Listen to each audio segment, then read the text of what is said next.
Heureux de vous savoir nombreux au rendez-vous de cette session d'information sur Canal 3. Bien, mesdames et messieurs, bonsoir. La première édition de Vodou Days va se dérouler le 9 et 10 janvier 2024 à Ouida. C'est une initiative du gouvernement pour révéler davantage la richesse culturelle du Bénin au monde.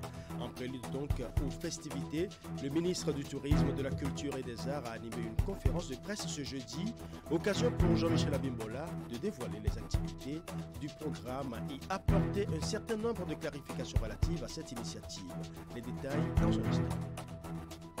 Et pendant ce temps, l'ONG Changement Social Bénin se rend disponible 15 jours durant pour toutes les couches de la société. C'est la quinzaine annuelle de l'organisation de la société civile, un événement de reddition de compte des actions menées pour commémorer le 75e anniversaire de la Déclaration universelle des droits de l'homme le 10 décembre prochain. Au lancement de la quinzaine ce jeudi, l'ONG a publié ses productions de l'année 2023. Nous parlerons également de l'usurpation de titres de journalistes sur les lieux de reportage. Suite à des plaintes répétitives, l'Observatoire de la déontologie et de l'éthique dans les médias, l'ODEM, 9e mandature, condamne l'acte et met en garde les individus qui se présentent sur certains événements comme étant journalistes d'un organe de presse. Face à la presse ce jeudi, l'Observatoire a présenté le cas du sieur Abdel Anziz Badarou, qui a pour habitude d'usurper le titre de journaliste et même parfois affronte les organisateurs d'événements. Plus de précisions sur ce feuilleton dans ce journal. Voilà pour les titres, mesdames et messieurs. À nouveau, bonsoir. La première édition des Vodou Days va se dérouler les 9 et 10 janvier 2024 à Ouida. C'est une initiative du gouvernement pour révéler davantage la richesse culturelle du Bénin au monde. Et en prélude donc aux festivités, le ministre de la Culture, du Tourisme et des Arts a animé une conférence de presse ce jeudi, occasion pour Jean-Michel Abimbola de dévoiler les activités au programme et apporter un certain nombre de clarifications relatives à cette initiative. Nous allons suivre. C'est une bonne idée. Annoncé le 31 octobre 2023, les festivités marquant les Vodou Days auront lieu les 9 et 10 janvier 2024. En conférence de presse ce jeudi 30 novembre, le ministre du Tourisme, de la Culture et des Arts vient répondre aux diverses préoccupations et critiques portées sur cette initiative du gouvernement. Le festival Les Vodou Days ne vient pas remplacer les fêtes annuelles des religions endogènes. Les Vodou Days, c'est un produit. C'est un label, c'est un concept pour pouvoir mettre en valeur l'art, la culture et la spiritualité vaudou lors d'un festival à Ouida. Les Vodou Days n'arrêtent pas cela. Donc nous continuerons de fêter dans les 77 communes du Bénin le vaudou. On continuera de fêter dans les arrondissements, dans les villages, dans les hameaux. Donc cela ne change absolument pas, mais la fête, le lieu officiel pour la solennité, c'est Ouida. C'est ce que nous avons retenu. Donc ça n'enlève rien. On ne demande pas à l'ensemble des fidèles du vaudou de converger vers Ouida. La cité historique de Ouida accueille la première édition des Vodou Days avec toutes les dispositions requises. La dénomination Vodou Days a suscité des questionnements au sein de l'opinion et c'est l'occasion pour le ministre Jean-Michel Abimbola d'apporter des clarifications sur le choix de cette dénomination qui appelle à l'ouverture du Bénin au monde. J'ai même entendu dire qu'on aurait pu dire Vaudouzan. Et peut-être également d'autres propositions. Peut-être que vous pourriez me dire toutes les propositions qu'il y a eu. Quand je vais dire vos 12 ans, il va falloir que j'aille m'expliquer auprès de chacun d'eux. Donc quand je vais dire vos 12 ans, je m'adresse à qui? Je m'adresse au fond béninois. Alors que ce que je veux, c'est que le monde entier s'intéresse au vaudou. C'est que le monde entier sache qu'il y a désormais un rendez-vous annuel pour le vaudou, pour les arts, la spiritualité, la culture vaudou. Donc, dès aujourd'hui, il n'y a pas une langue qui n'utilise pas des. Les Français savent ce qu'on appelle des. Les hispanophones savent ce qu'on appelle des. Les Fonds savent ce qu'on appelle des. Les Japonais savent ce qu'on appelle des. Donc, ce que nous avons fait avec des, c'est l'ouverture au monde.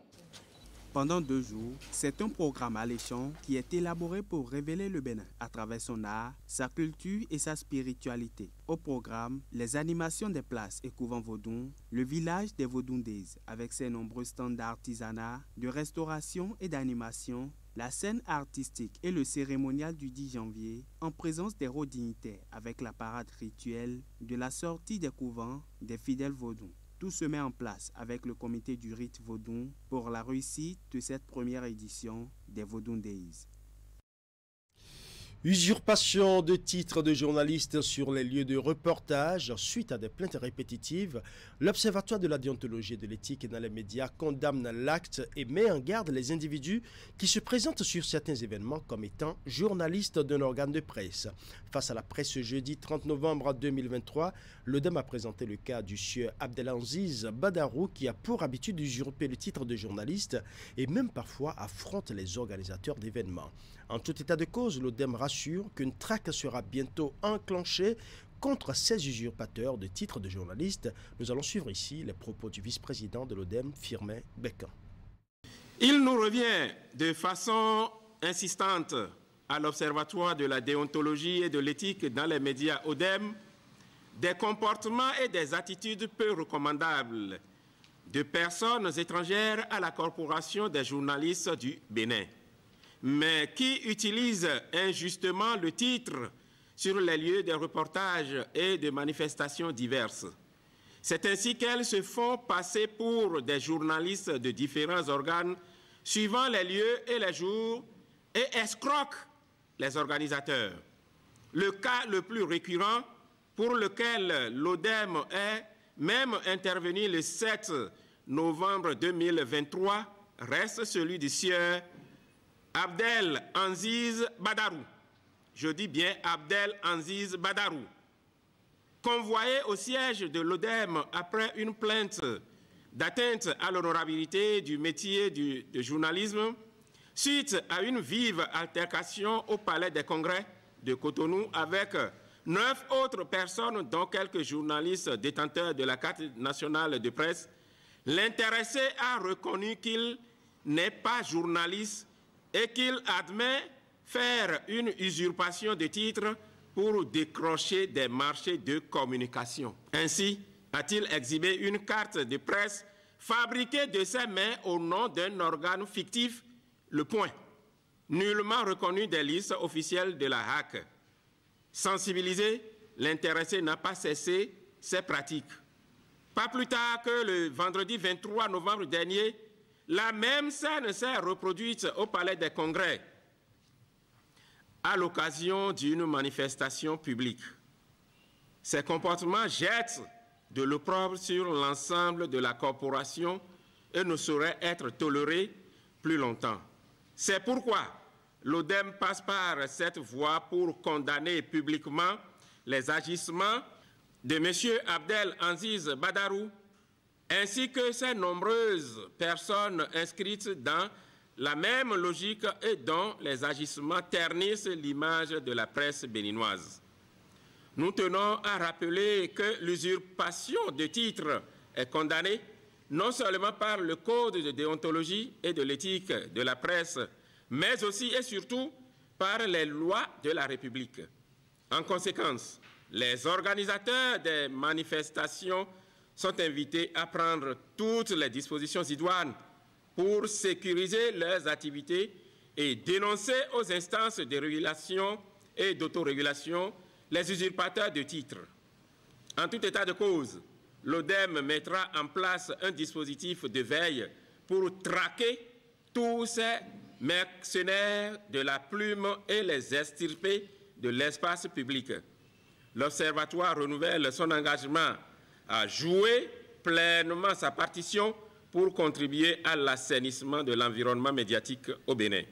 Par ailleurs, l'ODEM voudrait rappeler aux professionnels des médias leurs responsabilités et devoirs qui sont, entre autres, de se comporter de façon responsable et digne sur les lieux de reportage. Il y va de la responsabilité de l'ensemble de la corporation. Voilà, c'était à l'instant Firmin Bécan, vice-président de l'Observatoire de la déontologie et de l'éthique dans les médias, 9e mandature. Parlons à présent de l'atelier de restitution des résultats de l'analyse, de la pertinence des recommandations du rapport Kadri, entendez en français, initiative pour le renforcement des capacités en matière de réduction des risques de catastrophes. C'est une rencontre initiée par l'Organisation internationale pour les migrations au Bénin et l'Agence nationale de protection civile. 2 jours durant, les participants ont étudié et validé les résultats de l'enquête de l'indice de solutions et de mobilité, de l'analyse de la pertinence et de l'état de mise en œuvre des recommandations du rapport des capacités nationales pour la réduction des risques et catastrophes élaboré par le partenariat Kadri. Nous allons suivre. À cet atelier de restitution des résultats de l'analyse de la pertinence des recommandations du rapport Kadri, initiative pour le renforcement des capacités en matière de réduction de risques de catastrophes, participent des responsables de l'Agence nationale de protection civile ANPC, des représentants des différentes communes touchées par les catastrophes et ceux des préfectures concernées. L'objectif de cet atelier est donc de revoir ce rapport d'évaluation pour voir quel est l'état des lieux, qu'est-ce qui a pu être fait depuis 2015 jusqu'à aujourd'hui et qu'est-ce qu'on peut faire d'autre. Et comme vous le savez, la réduction des risques de catastrophe, pour le dire, c'est un pilier de la sécurité intérieure. Donc le gouvernement fait beaucoup d'efforts pour protéger les personnes et les biens contre les crises et les catastrophes. Et c'est cela que l'OIM a compris et a bien voulu accompagner le gouvernement pour pouvoir mettre en place le plan d'action pour la réduction des risques de catastrophe et l'accompagner à travers des financements, à travers la mobilisation des ressources. Kadri est une initiative à laquelle le Bénin a souscrit en 2015. Des étapes ont été franchies depuis 2015. Des évaluations ont été aussi faites dans 35 communes. Ces évaluations ont fait l'objet d'un rapport qui a été validé, puis assorti d'un plan d'action qui n'est pas encore mis en œuvre ni finalisé. L'idée de cet atelier, c'est surtout de supporter 2 choses. La première chose, c'est d'avoir des données correctes sur les personnes en déplacement liées aux derniers événements que le pays a connus, que ce soit des désastres causés par des aléas naturels, que ce soit aussi des personnes qui se sont déplacées à cause des situations d'insécurité. L'idée de ça, c'est juste d'utiliser notre outil qui est la DTM. Et dans la DTM, on a l'indice de mobilité et de solutions, ce qu'on appelle SMI. Donc avec cet indice, nous pouvons évaluer dans les communautés la possibilité pour que les gens se déplacent à cause de certains phénomènes. Et pour cela, nous utilisons environ 5 piliers. Parmi les piliers, on a la résilience, on a la cohésion sociale, on a la sécurité. Au cours de cet atelier, l'OIM a fait don d'un important lot de matériel informatique remis de façon symbolique au directeur général de l'ANPC. Le don est composé de 25 tablettes, 40 powerbanks, 40 protège-tablettes et 40 imperméables. Les communes bénéficiaires de ces matériels sont Materi, Kobli, Tanguieta, Kérou, Banikwara et Karimama. L'OIM, émerveillé par ces efforts louables du gouvernement, a voulu accompagner une fois encore et nous a donné des matériels. Ces matériels seront utilisés pour collecter des données sur le terrain. Vous savez que c'est celui qui a l'information qui a le pouvoir et qu'il faut anticiper en matière de gestion des risques de catastrophe. Et nous remercions beaucoup l'OIM et nous remercions aussi nos diverses autorités nationales pour les efforts qui sont faits. Les travaux de cet atelier de restitution des résultats de l'analyse de la pertinence des recommandations du rapport Kadri, initié par l'Organisation internationale des migrations et l'Agence nationale de protection civile, qui ont été lancés mardi, s'achèvent ce mercredi à Cotonou. Rôle et responsabilités des conseils d'administration, c'est le thème de la formation organisée au profit des responsables du réseau africain des institutions et fonds de formation professionnelle RAFPRO. Retour sur les temps forts de la cérémonie d'ouverture de l'atelier dans ce reportage. Autour de la table, les membres des conseils d'administration et des directeurs généraux des institutions et fonds du Bénin, du Burkina Faso, du Centrafrique, de la Guinée et du Mali. 4 jours durant, ces différents cadres vont être outillés sur le rôle et responsabilités des conseils d'administration. Cette session de formation qui a pour thème rôle et responsabilité des conseils d'administration n'est donc pas le fruit du hasard, et des voix plus autorisées que la mienne vous feront découvrir la justesse. C'est déjà une invite que je fais aux formateurs afin qu'ils donnent le meilleur de lui-même pour que les aussi chassants du domaine, qui sont les participants à ce rendez-vous du donner et du recevoir, n'aient aucun regret, ni pour avoir parcouru autant de miles et bravé les zones de turbulence, ni pour le temps qui sera passé à Cotonou.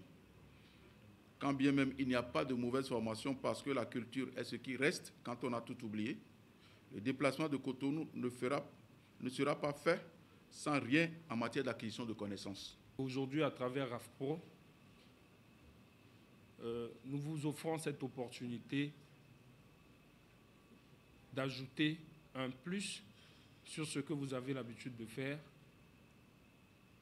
et nous vous encourageons dans ce sens. La formation de ces membres des conseils d'administration et des directeurs généraux des institutions et fonds s'inscrit dans la droite ligne du programme d'action du gouvernement béninois. Le président de la République du Bénin, chef de l'État, son Excellence Patrice Talon, a toujours réitéré sa volonté de dynamiser l'économie béninoise, de faire rayonner et imposer le Bénin sur la scène internationale et de développer des relations de partenariat et de coopération suivant les 3 principaux axes clés ci-après. Le respect de la souveraineté du Bénin, et il devrait en être de même pour chacun de nos pays respectifs, toutes choses égales par ailleurs. Le respect des choix stratégiques opérés par le Bénin pour son émergence dans le secteur de développement prioritaire défini. Bien avant cette rencontre de Cotonou, le réseau africain des institutions et fonds de formation professionnelle RAFPRO a organisé à Porto Novo du 6 au 10 décembre dernier un atelier du genre avec les responsables des ressources humaines des institutions et fonds des pays membres sur certaines pratiques. L'ONG Changement Social Bénin se rend disponible 15 jours durant pour toutes les couches de la société. C'est la 15e annuelle de l'organisation de la société civile, un événement de reddition de compte des actions menées. Ceci précisément dans le cadre de la commémoration cette année du 75e anniversaire de la Déclaration universelle des droits de l'homme le 10 décembre prochain. Au lancement de la quinzaine, ce jeudi à Abomey-Calavi, l'ONG a publié ses productions de l'année 2023. Nous allons suivre les explications des responsables de l'organisation au micro de William Cliquant. Il est acquis qu'il y a une surpopulation carcérale. Vous verrez des établissements dont l'effectif carcéral fait déjà 3 à 4 fois même la capacité d'accueil de l'établissement pénitentiaire. Il faut retenir que presque la moitié des personnes privées de liberté interrogées sont en détention provisoire, c'est-à-dire 459 sur 1055 personnes interrogées. Et 79% ont déjà fait plus de 6 mois sans avoir été présentés à un juge. Et dans d'autres établissements pénitentiaires, les dossiers de certains détenus sont perdus pour diverses raisons. La quasi-totalité des personnes privées de liberté interrogées ont affirmé que les rations qui leur sont servies aujourd'hui sont améliorées. 49,1% de notre échantillonnage, c'est-à-dire 518 sur 1055, ont évoqué les isolements cellulaires prolongés. 23,6%, soit 249 sur 1055, ont abordé la question des châtiments corporels. Dans les établissements pénitentiaires parcourus, des personnes handicapées motrices ou visuelles. Et celles-ci sont détenues dans le même bâtiment et soumises au même traitement, c'est-à-dire aucune condition spécifique n'a été prévue à leur égard. Et une personne handicapée visuelle ne disposait même pas de canne pour se déplacer. 82 femmes ont affirmé vivre avec des mères de nourrissons et parmi elles, 77 ont déclaré qu'un enfant né en prison n'a bénéficié d'aucune assistance nutritionnelle, médicale et psychosociale.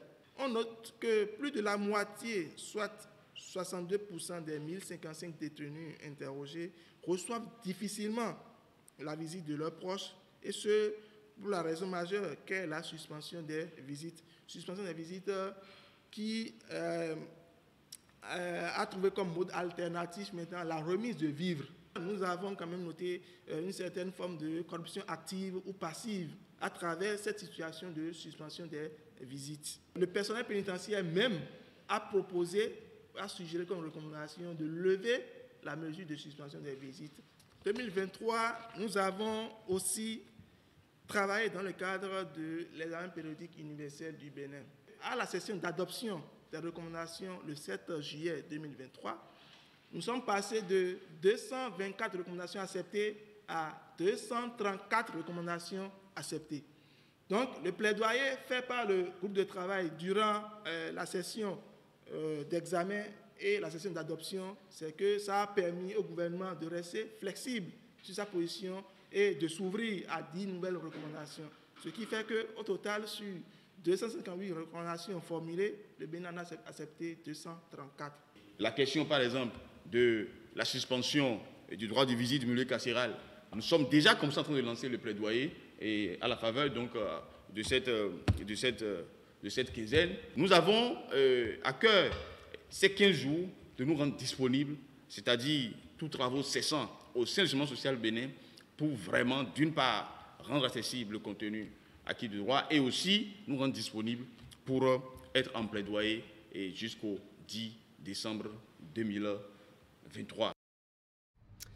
Parlons à présent de la plateforme Sécuroute dont le lancement a eu lieu ce jeudi à Cotonou. Mais avant de revenir sur la cérémonie de ce jeudi, nous ferons un zoom sur la conférence publique initiée à cet effet par l'Agence nationale des transports terrestres.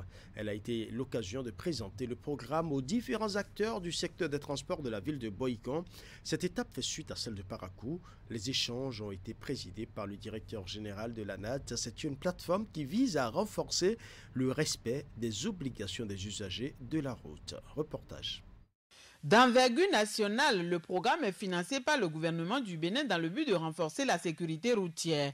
Placé sous le vocable Sécuroute, il consiste en la pose de vignettes appelées vignettes Sécuroute lors des contrôles techniques et des formalités d'immatriculation. Le système a pour finalité d'affermir le respect des obligations des usagers de la route. Le projet Sécuroute permet le suivi des obligations des véhicules 4 € et plus.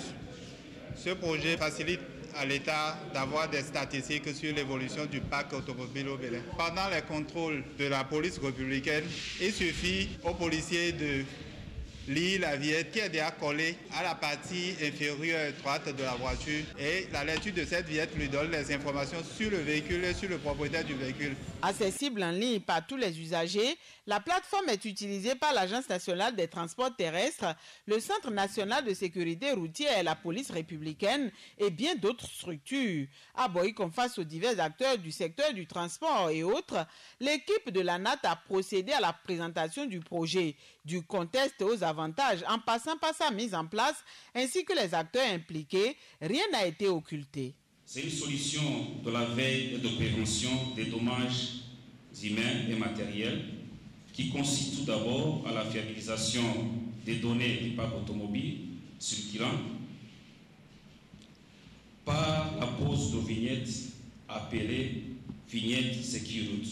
Cette plateforme est constituée des fonctionnalités suivantes.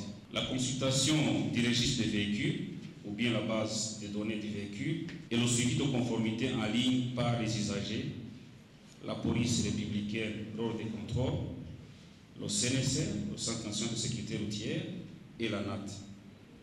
La recherche du véhicule volé ou contrevenant, la verbalisation et le paiement en ligne. La détection des erreurs et les corrections également en ligne.